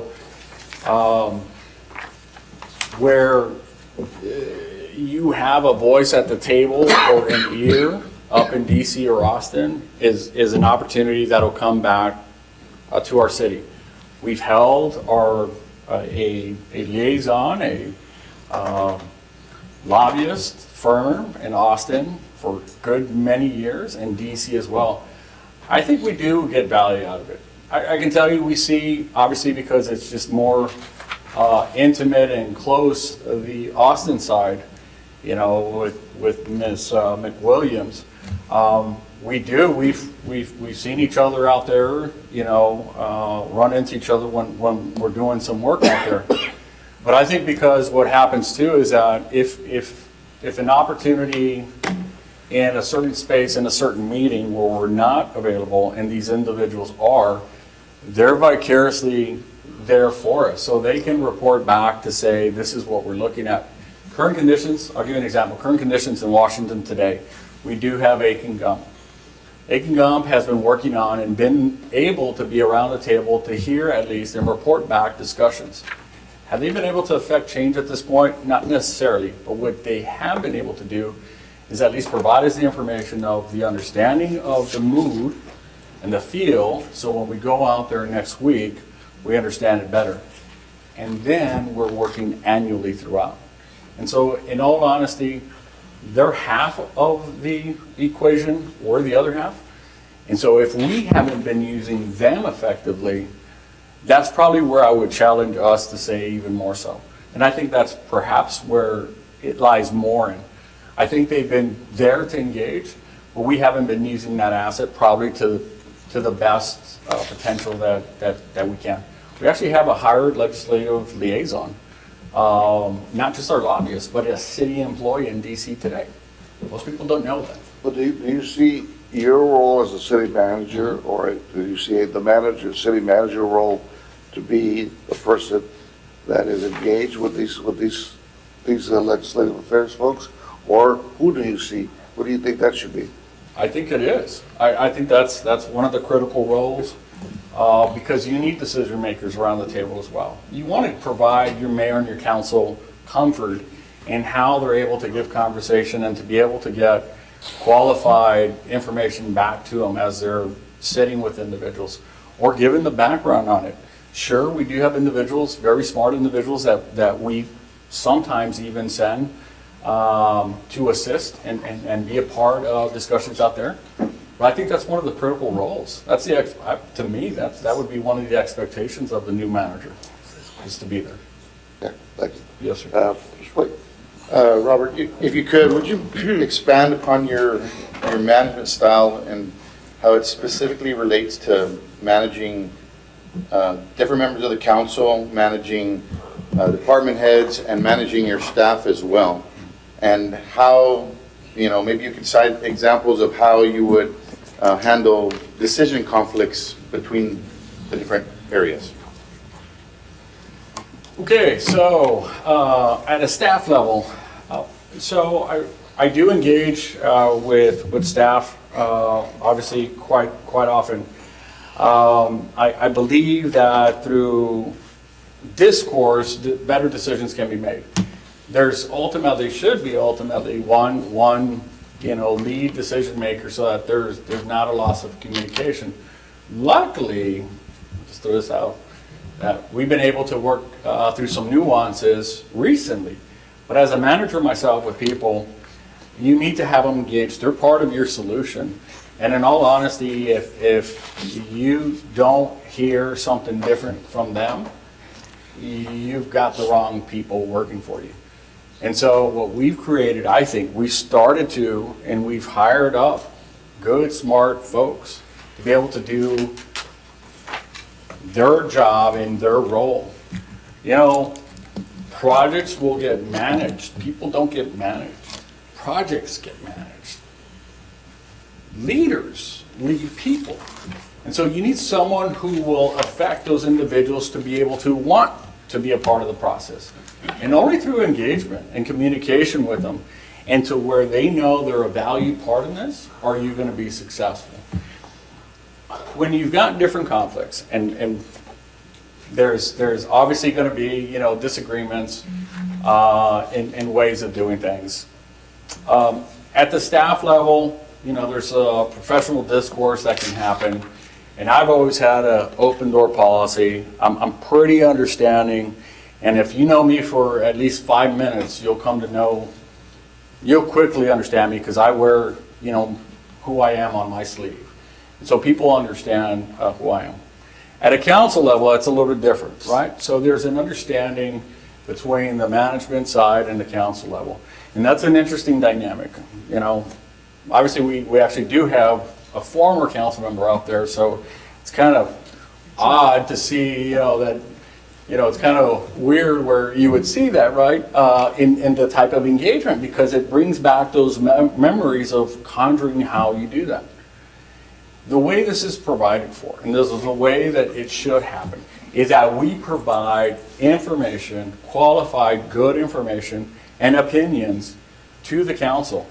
Because the organizational chart, let's be clear, it's the citizens of Laredo, city council, and then us. And so the way that we do things is we suggest and provide the information for the best available decision making for our council. Ultimately, they make decisions. Ultimately, we execute those decisions. I'm not going to sit here and have all these after Monday morning quarterback opinions on decisions our council has made. We execute. Will I have an opinion on them? For sure. Will we have conversations about it? You better believe it. I will never be disrespectful. I will never be that person, but what I will be is just brutally honest. And so what you'll hear and what you'll see is once established as a city manager, you're able to have that ability to have that discourse, unabated discourse, so that that information could get to them. Because the last thing you want as a council is to not have all of the information that they need. Even if it's information that they don't want to hear, it is up to you, it is a mandate to give that to them. Ultimately, whatever decision they make, we will proceed forward. But then that's at the strategic planning level where you decided as a team to go towards certain goals. So it's always a challenge. Gotcha. Just, I didn't hear correctly. Yes, sir. The organizational chart you said begins with the citizens? Yes, sir. Can you repeat that? Yes, sir. It's the citizens, and then it's your city council, and then it's everyone else underneath. Who's everyone else? City management, city departments, and everyone else that flows. But it starts with our citizens. Sorry. Mr. Dueñas. Suena bien, ¿eh? Sí, señor. Sin embargo, yo creo que un buen planteamiento, una buena propuesta, que venga de los ciudadanos o venga del city manager, puede marcar la diferencia en el funcionamiento de nuestra ciudad. Pero Robert, retomando un poco el tema de los puentes y del comercio, nosotros no podemos aislar en la actividad comercial de la seguridad, de la salud, Y ahorita tenemos nosotros por el puente de Colombia el cruce de materiales peligrosos. Entre el puente de Colombia y el Walter Ridge está la planta de agua. Tenemos una planta de agua. ¿Tú recomendarías que el puente de Colombia es el mejor para cruzar estos materiales químicos? ¿O qué podrías recomendar en el caso de ser elegido? Y una pregunta más, porque creo que el tiempo no nos va a dar. ¿Sí? ¿Considerarías a futuro un puente en Laredo que estuviera libre de costo, libre de que no cobráramos para cruzar? Y dos, me llama la atención que llamas puente 4-5. Me gustaría que le llamáramos puente 5, porque en Colombia yo nomás, digo, en Laredo yo nomás conozco 4 puentes. Y si hay un nuevo puente sería el 5, ¿verdad? Entonces, Claro, para sí. evitar confusiones, hablemos del New Bridge o del puente 5. Gracias, Robert. Gracias. Lo que entiendo de what I understand of the hazmat facility that we do have in World in Colombia is that we actually have a facility that could attend to a possible spill. And so we have facilities in there that if a spill, God forbid, happened, then we would be able to confine it and deal with. The presidential permit, because we just went through this question a couple of months ago, the presidential permit currently doesn't allow for the transport and crossing yet of the hazardous material. But we do have confinement or containment areas. I will say that there's a need or a wait. We're waiting for our partners across the river to see if they will also join in that idea. My understanding is at the state level, maybe federal level, they do not agree with having that sort of facility there. Yes, so we've got El Pico that's out there. It's always a concern. I would suggest that we continue to have our containment facilities, but we will need a location where it would be crossing. And there are some metrics within the presidential permit that will allow for Colombia to actually process that. So my understanding and from what I believe is that we will continue forward with Colombia in the safest manner possible, because we will need an area to cross those materials. We can't get around that. And we can't move El Pico, unfortunately, as well. And so hopefully there will be opportunities to even address that further, because I think what's going to happen is we're going to get to a point where on the Mexican side there will be an agreement to stand up a facility, which means then there could be use. Right now there is no facility on that side, so there is no use. As for a free crossing, a bridge, we have a couple of those, but they're over Zacate Creek in a couple places, but not necessarily for commercial or non-commercial trade. Look, I'll be honest with you. If you were to sit here and I were to envision this, it would be beautiful to see perhaps maybe bridge number one day, being able to process all pedestrian traffic, not worry about vehicles in some form or fashion.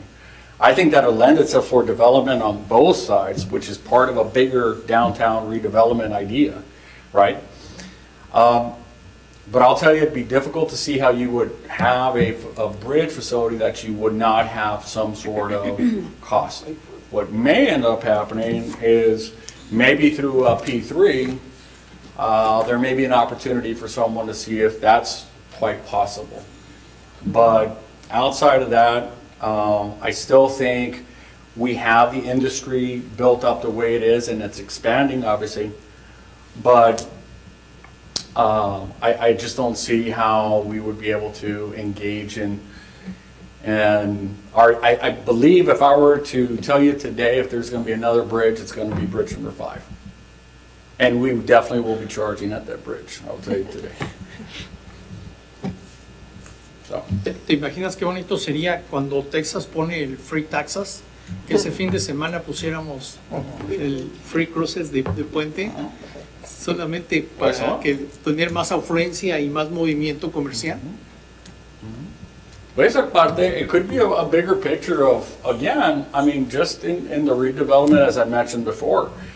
This isn't something that just, you know, people have talked about it as well, where we one day have Bridge Number 1 as pure pedestrian. And so that would entirely change the downtown area, I believe. And so my other ways, I mean, you know, that's another conversation for downtown redevelopment, because I have a huge number of ideas, some things that we can start to affect so we can bring back our downtown. But as for the bridge, I hope to be part of that conversation in that regard, because I'd like to explore the ideas you're talking about. Thank you, Robert. Gracias. Mr. Reyes, just for point of reference, you know, one of the challenges we have in asking the question, if they're specific to, that they be more general to all, because sometimes if candidates are not familiar with procedures of bridge, this particular Columbia, then they have no way of responding. And you opened up the question about hazmat, and you asked the question specifically about hazmat at Columbia Bridge. And I understand your response was that you do not believe there's any hazmat on Columbia Bridge? No, I don't believe the presidential permit allows for the transportation crossing the bridge at this point. Say, which? That it, on Columbia? World Trade. Okay, World Trade, stand correct. okay, I just want to make sure, because that's what happens, because sometimes it creates confusion. Columbia does allow hazmat, okay? World Trade did not allow hazmat, but has received a permit for Class 1 and Class 2 hazmat. There's five, just because I know, okay?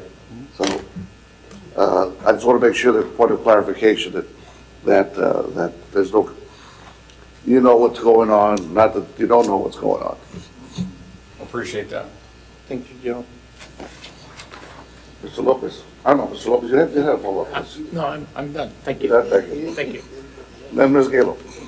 Okay, Mr. Eads, you're very familiar with the instability that the city has had in recent years with the high turnover of city managers. How will you address improving employee morale? How will you motivate your employees?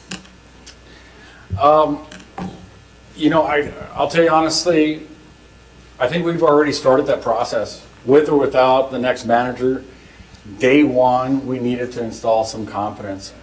We were decimated by 83 positions vacating in one whole year.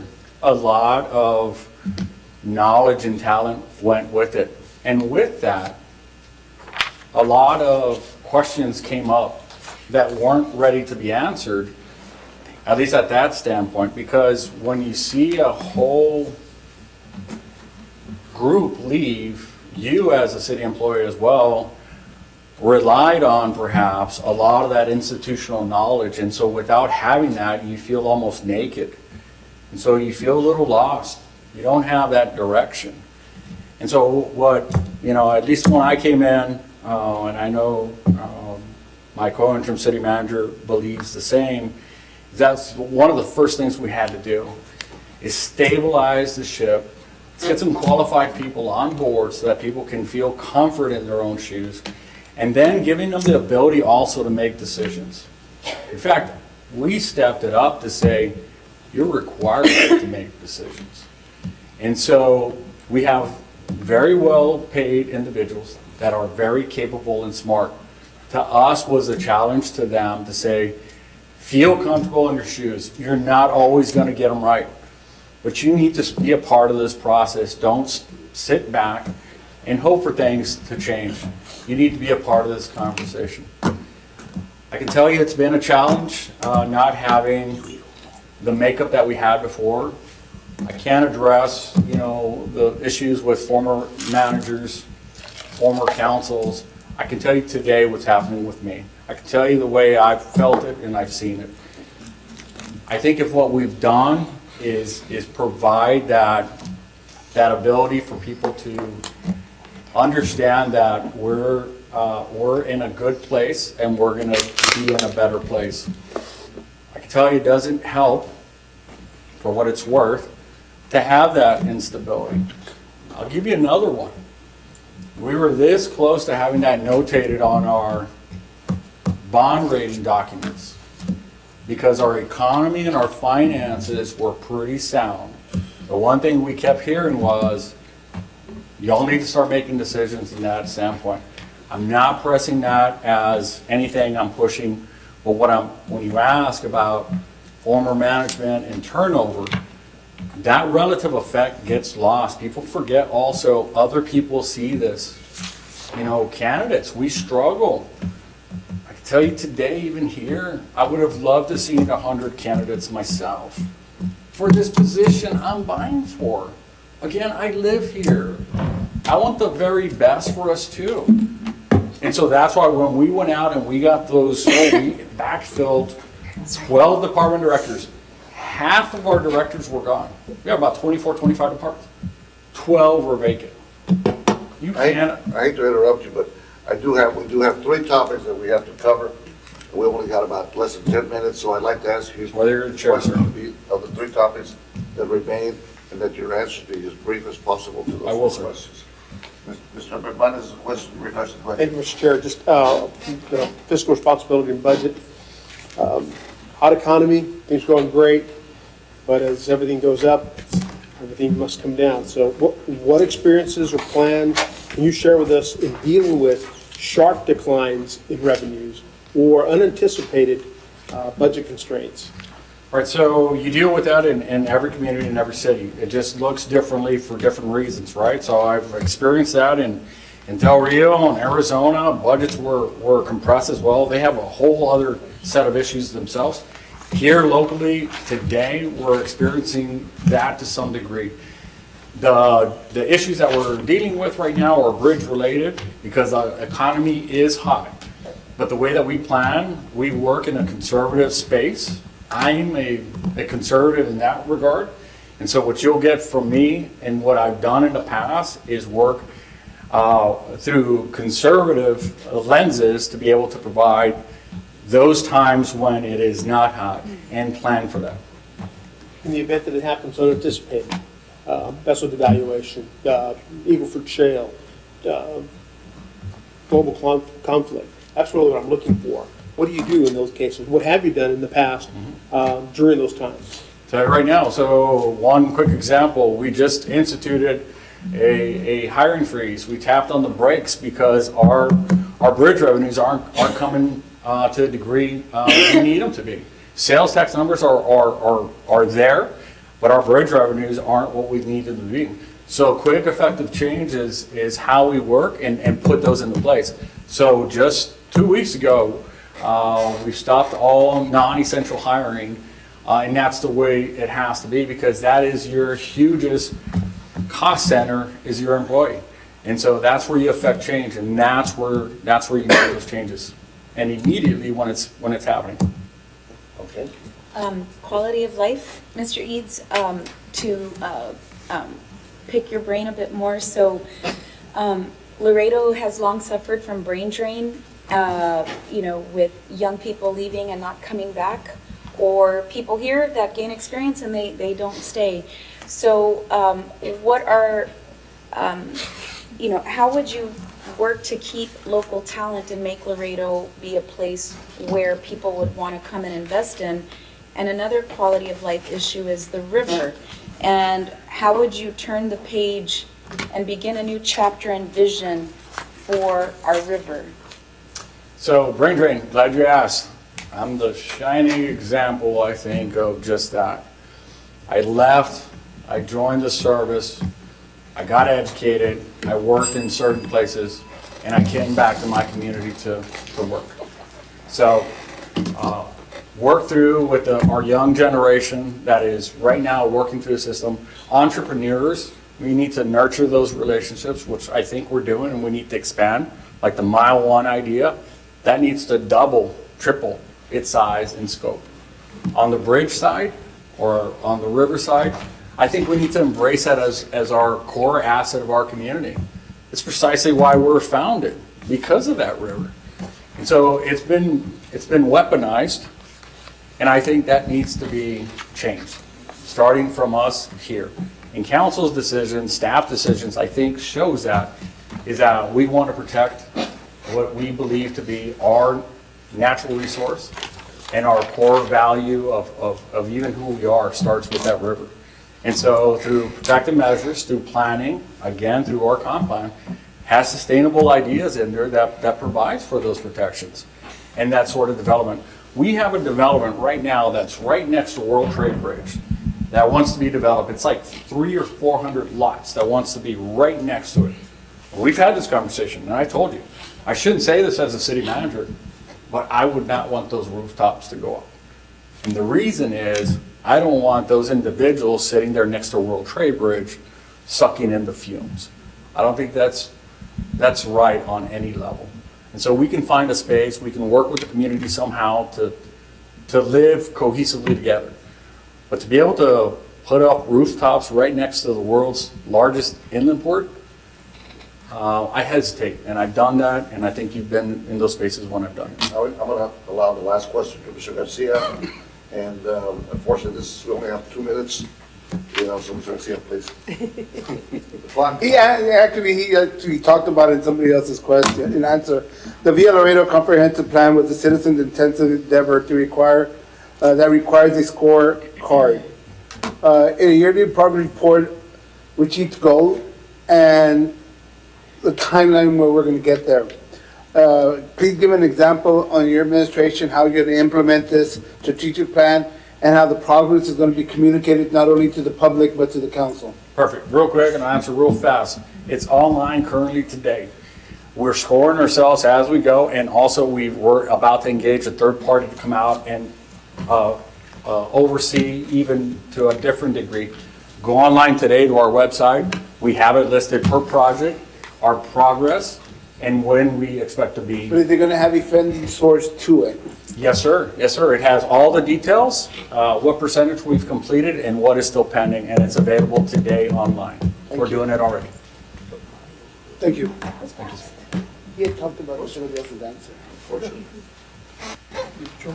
Well, thank you, Mr. Eads. 2 hours went pretty fast. Yeah. But all the topics were addressed. We want to thank you. As the chair, I'll give you the prerogative, and I'll give you 1 more minute if you have any closing remarks. So again, I just want to thank this group. It is, I can only imagine, a huge task that you've undertaken. And so I appreciate it as a citizen, one, that you took a challenge. I know it takes a lot of sacrifice to do this. And your leadership, you were singled out because you have what it takes to be able to make those hard decisions. So I want to say thank you. I also want to say thank you to everybody that's in this room. I want to actually thank the candidates as well, the other candidates too. I wish them the best. I saw Keith. It was good to see good old Keith. But I wish them the best as well because, quite honestly, I want the best person to be sitting there. I want the best person to lead. I believe today that's me. But I will tell you this.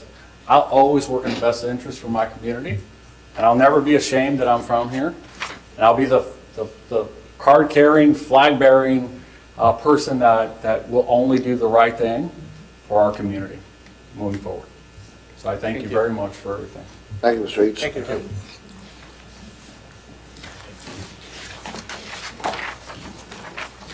We have, right now, the next candidate scheduled for what time? 4:30. 5 minutes. 4:30, so we're 5 minutes away from the next candidate, okay? We have 5 minutes to stand up. Let me go ahead and give you 10 minutes, okay? 10 minutes, back here, please, in your seats at 4:35. Yes.